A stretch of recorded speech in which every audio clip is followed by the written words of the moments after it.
Hello दोस्तों, आप लोग देख रहे हैं आपका अपना YouTube channel Sanjeev study zone. इस चैनल में आपका बहुत बहुत स्वागत है। आज हम लोग केमिस्ट्री के तीसरा चैप्टर यानी धातु अधातु में अंतर, तो इससे पहले हमने देख चुका है।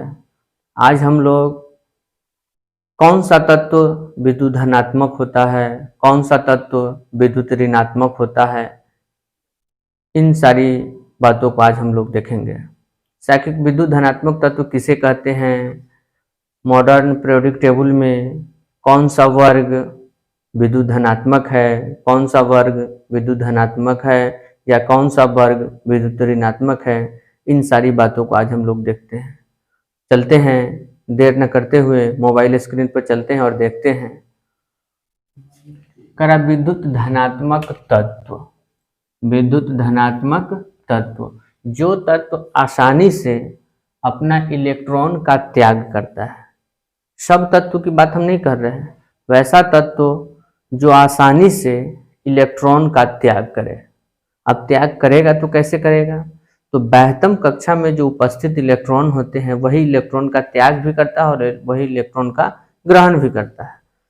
तो बाह्यतम कक्षा में उपस्थित इलेक्ट्रॉन जो आसानी से अगर त्याग कर रहा है, आसानी से अगर त्याग कर रहा है तो वह तत्व विद्युत धनात्मक होगी।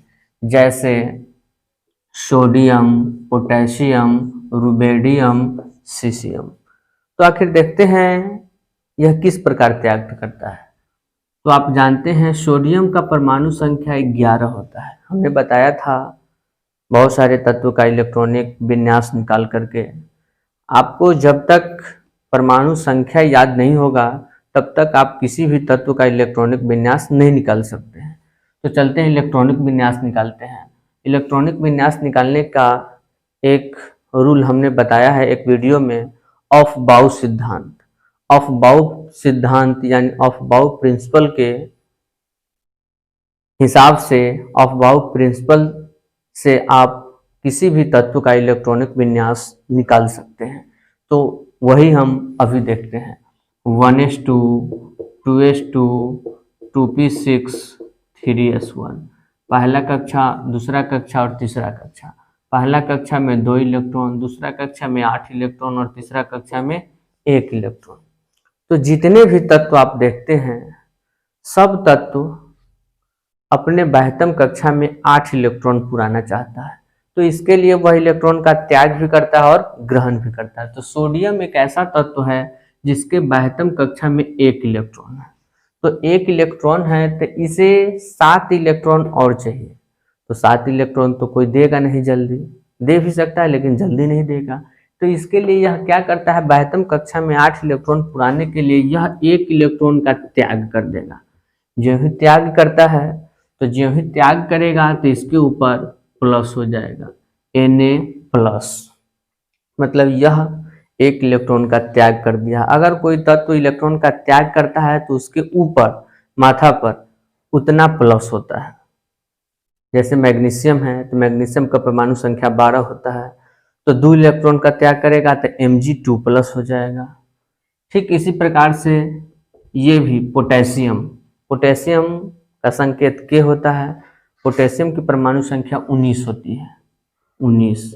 इसको भी अगर हम निकालेंगे तो 1s2, 2s2, 2p6, 3s2, 3p6, 4s1, 2, 8, 8, 1, 2, 8, 10, 10, 2, 12, 6, 18, 1, 19। पहला कक्षा में 2 इलेक्ट्रॉन, दूसरा कक्षा में 8 इलेक्ट्रॉन, तीसरा कक्षा में 8 इलेक्ट्रॉन और चौथा कक्षा में 1 इलेक्ट्रॉन।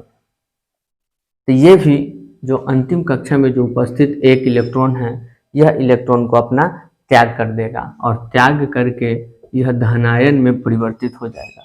अर्थात पोटेशियम भी विद्युत धनात्मक तत्व है। अब हम लोग चलते हैं विद्युत ऋणात्मक तत्व। विद्युत ऋणात्मक तत्व परिभाषा सेम रहेगा, जो तत्व आसानी से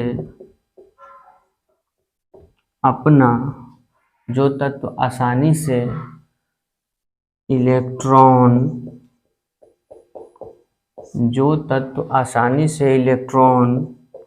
ग्रहण कर लेता है विद्युत ऋणात्मक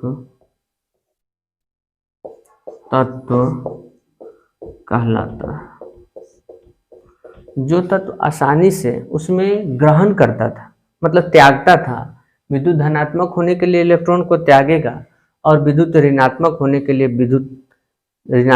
के लिए वह इलेक्ट्रॉन को ग्रहण करेगा।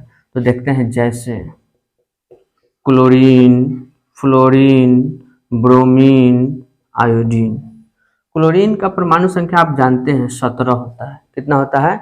17। इसको अगर हम इलेक्ट्रॉनिक विन्यास निकालेंगे तो 1s2, 2s2, 2p6, 3s, 2 2 4 6 10, 10 2 12 और 3p5, 2 2 4 6 10, 2 12 12 5 17। तो देखिए, पहला कक्षा, दूसरा कक्षा, तीसरा कक्षा। तो पहला कक्षा में 2 इलेक्ट्रॉन, दूसरा कक्षा में 6 2 8 इलेक्ट्रॉन, तीसरा कक्षा में 5 और 2 7। तो देखिए, इसको अष्टक पुराने के लिए 7 इलेक्ट्रॉन है इसके बाह्यतम कक्षा में, लेकिन 1 इलेक्ट्रॉन अगर और हो जाए, जैसे 8 इसके बाह्यतम कक्षा में हो जाएंगे, अर्थात इसे हम Cl माइनस के रूप में लिख सकते हैं। Cl माइनस के रूप में हम लिख सकते हैं, ऐसे Cl माइनस के रूप में। इसका मतलब क्लोरीन जो है 1 इलेक्ट्रॉन का ग्रहण किया है।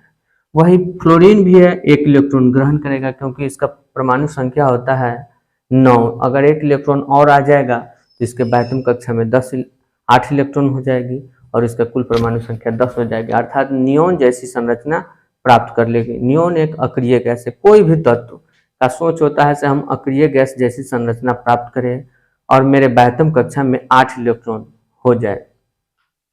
तो आज का वीडियो यही समाप्त होता है। अगर ये वीडियो आपको अच्छा लगा हो तो कृपया लाइक एवं सब्सक्राइब करें। जय हिंद, जय भारत।